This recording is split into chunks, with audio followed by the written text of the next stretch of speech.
Syukur itu selalu menambah ketenangan di dalam jiwa. Syukur itu bisa mengentaskan sebagian persoalan hidup yang kita rasakan. Syukur itu bisa menambah kekuatan dari perasaan lemah yang kita rasakan. Dan syukur itu puncaknya bisa mengantarkan ke dalam surga terbaik yang dijanjikan, hingga Allah menyebutkan kemudian dalam Al-Quran, wa qalilun min ibadiyas syakur, sedikit sekali di antara hamba-hambaku itu yang bisa menjadi orang yang pandai bersyukur kepada Allah Subhanahu wa taala. Mudah-mudahan hidupan kita sampai hari ini seluruhnya diterima oleh Allah Subhanahu wa taala sebagai amal saleh, dan semoga yang belum mendapatkan hidayah untuk berislam sampai dengan pagi hari ini dihunjamkan hidayah kepada dalam jiwanya oleh Allah Subhanahu wa taala agar bisa berislam sebelum wafat menghadap Allah Subhanahu wa taala.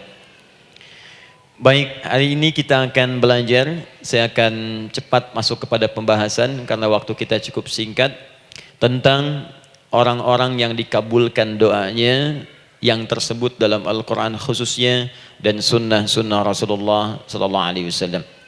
Kita akan bagi pembahasan kita ke dalam 3 bagian. Pertama, kenapa kita mesti berdoa?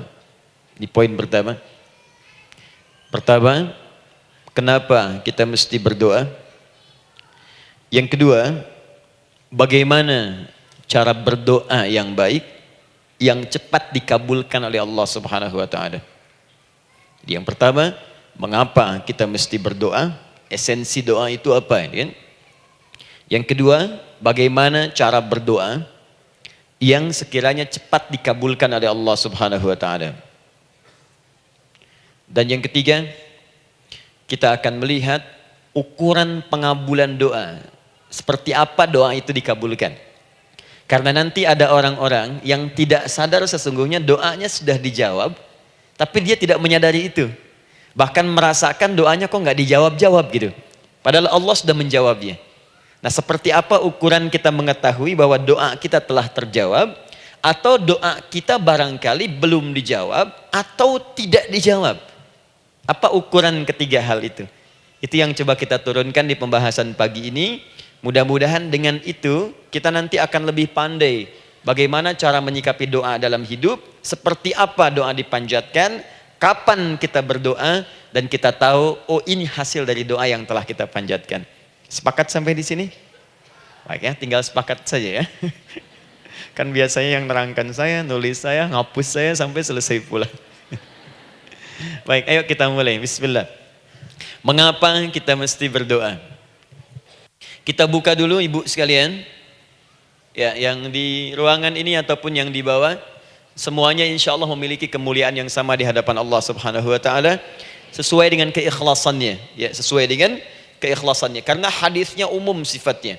Man salaka tariqan yaltamisu fihi ilma sahhalallahu lahu tariqan ilal jannah. Siapa yang menyiapkan dirinya menempuh perjalanan dan dia meniatkan ingin belajar pengetahuan agama walaupun sedikit, maka dia akan dapat balasan dari Allah, minimal setiap langkahnya akan dicatat meringankan langkah dia ke surga nantinya.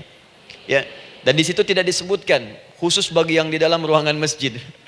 Lantai 2 lagi misalnya. Tidak. Ya, jadi yang di sekitaran, yang di depan semua berdasarkan niatnya, ya. Berdasarkan niat dan kuantitas amalannya. Di kuantitas itu tambah. Mungkin Ustadz belum datang, ibu ada yang berzikir, ada yang baca Al-Quran, ada yang istighfar. Itu yang nambah pahala. Ya. Kalau yang pasang status, pasang kamera, ya itu saya nggak tahu. Ayo kita kembalikan sini. Pertama, Quran surah ke-7 ayat 172. Quran surah ke-7 Al-A'raf ayat 172. Kemudian setelah itu diperintahkan dalam Al-Quran surah ke-40 Ghafir ayat ke-60. Lalu kita praktekkan ini dalam keseharian kita. Saya beri contoh misalnya Quran surah ke-2 ayat ke yang paling banyak nih dibaca 201. Kadang-kadang misalnya Quran surah kedua ayat 286. Banyaklah. Quran surah ke-7 ayat 23 misalnya, dan seterusnya. Ini bagian pertama.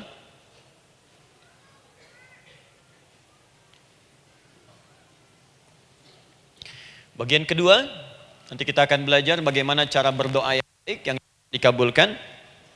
Kita ambil satu, Quran kedua ayat 186. Kemudian yang kedua, kita ambil contoh Quran surah ke-17 ayat 110. Kemudian yang ketiga, kita ambil contoh yang paling dahsyat di Al-Quran surah ketiga ayat 38 sampai 39. Ada yang belum berdoa sudah dikabulkan. Masya Allah. Ini ada di Quran misalnya surah ketiga ayat 31. Nanti turunan amalannya misal di Quran surah 51 ayat 15 sampai dengan 18. Saya bulati yang 18-nya. Bagian ketiganya nanti kita uraikan di bagian akhirnya. Baik, kita bisa mulai insyaallah. Baik, kita bagian pertama, mari kita mulai. Saya ingin berkisah sejenak dengan menyampaikan Quran surah ke-7 Al-A'raf ayat 172. Allah berfirman, A'udzubillahi minasyaitonirrajim, wa idz akhadha rabbuka min bani Adam min zuhurihim dzurriyyatahum wa ashhadahum ala anfusihim alastu bi rabbikum qalu bala syahidna. Ada ayatnya? Baik ya, di Quran surah ke-7 Al-A'raf ayat 172. Wa idz akhadha rabbuka min bani Adam.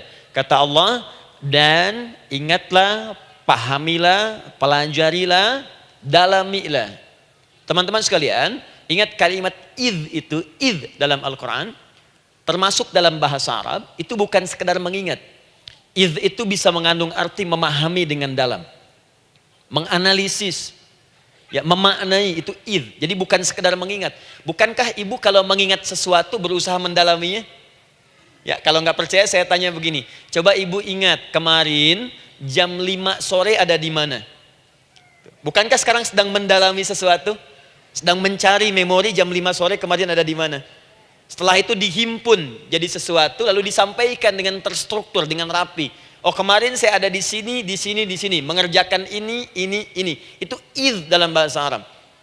Kalau di Al-Quran ada kalimat idz, itu berarti bukan sekedar kita diminta mengingat, tapi juga merenung, mendalami, memahami dengan dalam.